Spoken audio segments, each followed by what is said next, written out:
My cousin Murad, who was considered one of the craziest members of our family, began to sing. He began to roar. और इसका जो cousin था आरम का, जिसका नाम था मुराद, उसने क्या किया? वो एकदम से, जैसे फैमिली का क्रेजीएस्ट मेंबर तो वो जाना ही जाता था, वो एकदम से खुद से ही गाने लगा। एंड उसके बाद उसके गाने में बिल्कुल भी सुर नहीं था।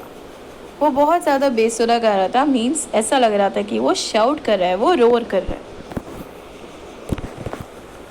Coming towards the next paragraph. Every family has a crazy streak in it somewhere. हर एक फैमिली में कोई ऐसा मेंबर तो होता ही है, एक ऐसा क्रेजी स्ट्रीक या क्रेजी नेचर से भरा हुआ मेंबर कहीं ना कहीं। And my cousin Murad was considered the natural descendant of the crazy streak in are tribe. And उसी क्रेजीनेस को होल्ड करने वाला एक ही नेचुरल डिसेंडेंट, नेचुरल ओनर कौन था इनकी फैमिली में? द पर्सन नेम्ड मुराद। तो पूरे ट्राइब में एक ही पर्सन जो कि क्रेजी था, हर बार मेंटल हैबिट्स की तरह अपने आप को हैप्पी रखता था, लोग कहीं ना कहीं उसे पागल बुलाते थे, वो पागलपन उसमें भरा हुआ था। ऐसे पर्सन को उस ट्राइब में हर कोई क्या बोलता था कि वो क्रेजीनेस का डिसेंडेंट है। क्रेजीनेस उसी में ही पूरी की पूरी समाई हुई है। Before him was our uncle Khosrow, an enormous man with a powerful head of black hair and the largest mustaches in the St. Johnkin Valley. And इसके पहले कौन थे जिनमें ऐसी क्रेजीनेस थी, लाइवलीनेस थी? His uncle Khusro. खुसरो एक ऐसे इनॉर्मस, स्ट्रॉन्ग, पावरफुल पर्सन थे जो बिल्कुल ऐसे ब्लैक घने हेयर उनके पास थे। एंड उनकी जो मूछें थी वो कैसी थी? The largest in the whole San Joaquin Valley. Now see what is San Joaquin Valley. See it's written there, one of the long interior valleys of California. तो यहाँ पे जिस वैली की बात हो रही है, द सेंट जोकिन वैली, वो कहाँ बिलोंग करती थी? In California. सबसे ज़्यादा लॉन्ग कैलिफोर्निया में ही बनी हुई, इंटीरियर पार्ट में बनी हुई वैली, जिसका नाम था San Joaquin Valley. A man so furious in temper, so irritable, so impatient that he stopped anyone from talking by roaring. It is no harm, pay no attention to it. वो कैसा person था by nature? He was furious, her bar anger से भरे हुए। Temperament में बहुत लोग कभी भी किसी के ऊपर भी कहीं पर भी भड़क जाना। सो इरिटेबल, लोग अगर उनसे बात करें तो उन्हें इरिटेशन कंसिडर होता था। सो इम्पेशेंट, उनके पास बिल्कुल भी पेशेंस नहीं था, और कभी भी कोई उनके सामने बात करे तो वो उसके ऊपर चिल्ला कर, रोर कर कर उसको बात करने से रोक देते थे। इट इज़ नो हार्म, लेकिन अब वो पर्सन इस दुनिया में नहीं है, तो किसी के लिए कोई हार्म, कोई खतरा या टेंशन नहीं है। सो पे नो अटेंशन टू इट। आरम ने क्या बोला बिल्कुल कॉन्फिडेंटली? अब जब वो पर्सन इस दुनिया में नहीं है तो मीन्स किसी को उससे कोई हार्म नहीं है, तो फिर ऐसे पर्सन पे अभी अटेंशन क्यों देना? Means come back to the story. That was all, no matter what anybody happen to be talking about. Once it was his own son Arak running 8 blocks to the barber's shop, where his father was having his mustache trimmed to tell him their house was on fire. Now see this. That was all, no matter what anybody happened to be talking about.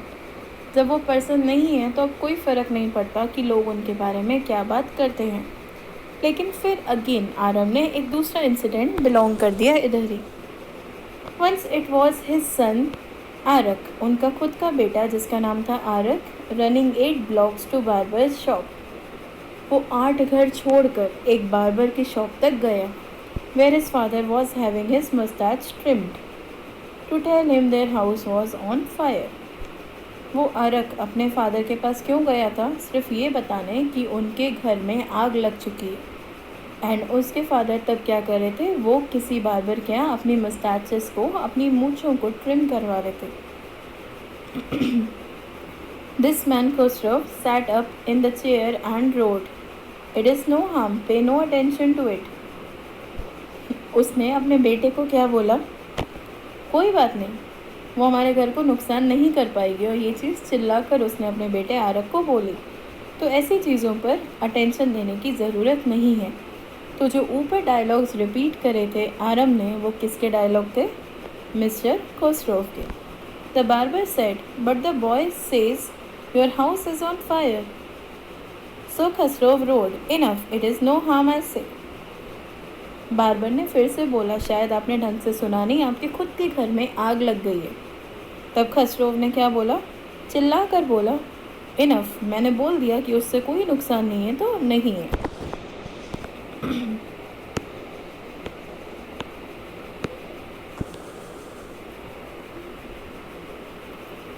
My cousin Murad was considered the natural descendant of this man. तो मुराद को क्या बोला जाता था?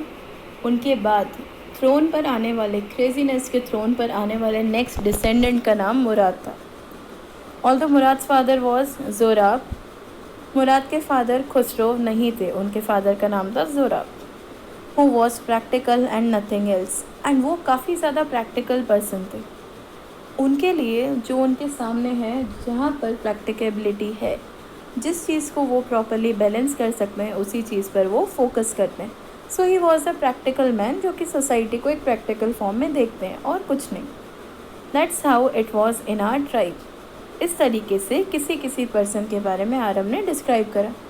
अ man could be the father of his sons flesh, but that did not mean that he was also the father of his spirit. एक person जो भी है, a man could be the father of his sons flesh, एक man अपने बेटे का father हो सकता है, मीन्स सिर्फ आउटर फॉर्म में।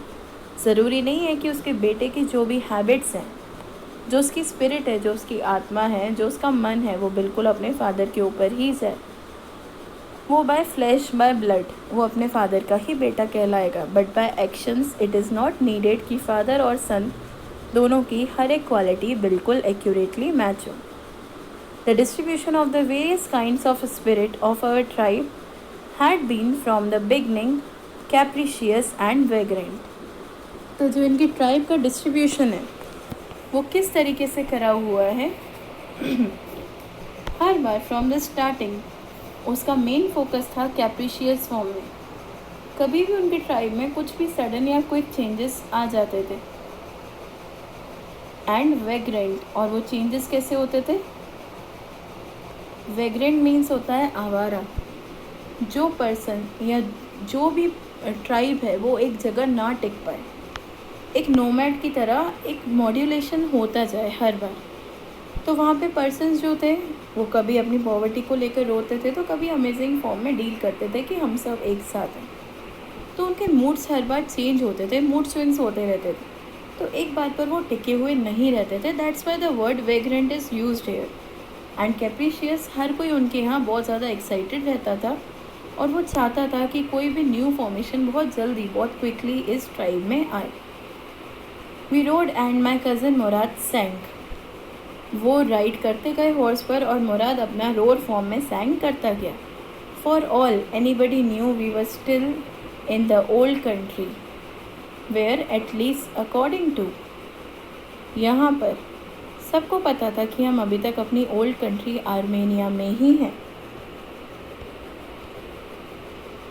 Where at least according to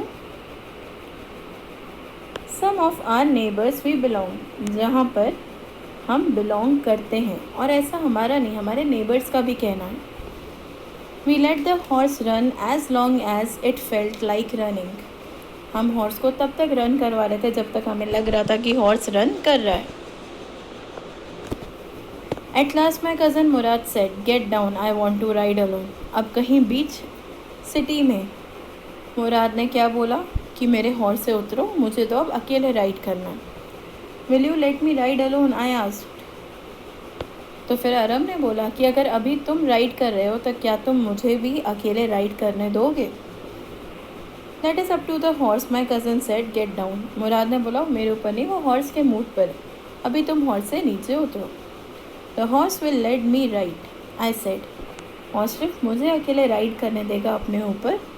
ऐसा मैं बोल रहा हूँ, इसलिए अभी तुम उतरो, ऐसा मुराद ने आरम को बोला। We shall see, he said. Don't forget that I have a way with a horse. तब आरम ने क्या बोला, इस चीज़ को मैं बाद में देखूंगा, हम दोनों इस मैटर को सॉर्ट आउट कर लेंगे, क्योंकि ये चीज़ मत भूलो कि मेरी सारे हॉर्सेस के साथ एक अलग ही बॉन्डिंग है।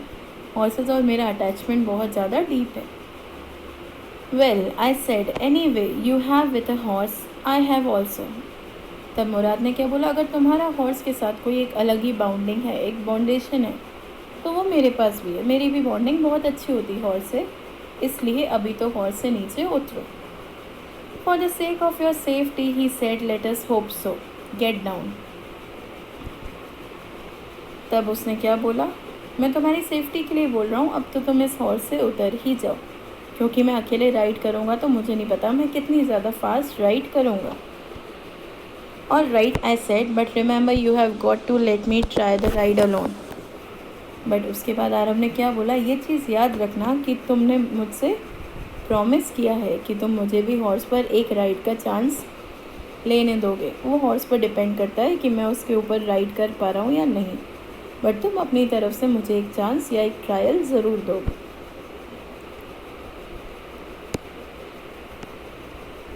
I got down and my cousin Murad kicked his heels into the horse and shouted, Wazir, run. The horse stood on its hind legs, snorted and burst into a fury of speed that was the loveliest. See this.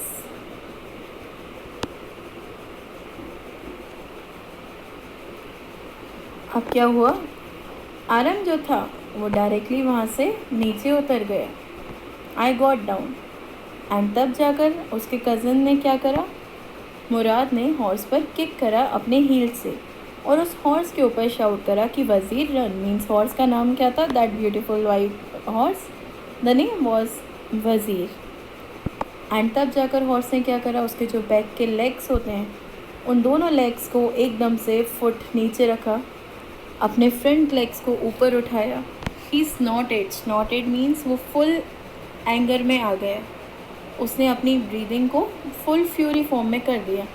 And with the furiousness of speed, एक high speed में वो horse run करने लगा, जिसको देखकर आराम excited था because that moment was loveliest. See here who is sitting on the horse, it's Murad. Okay students, we will continue with third part tomorrow as well. Till then, thank you and have a nice day.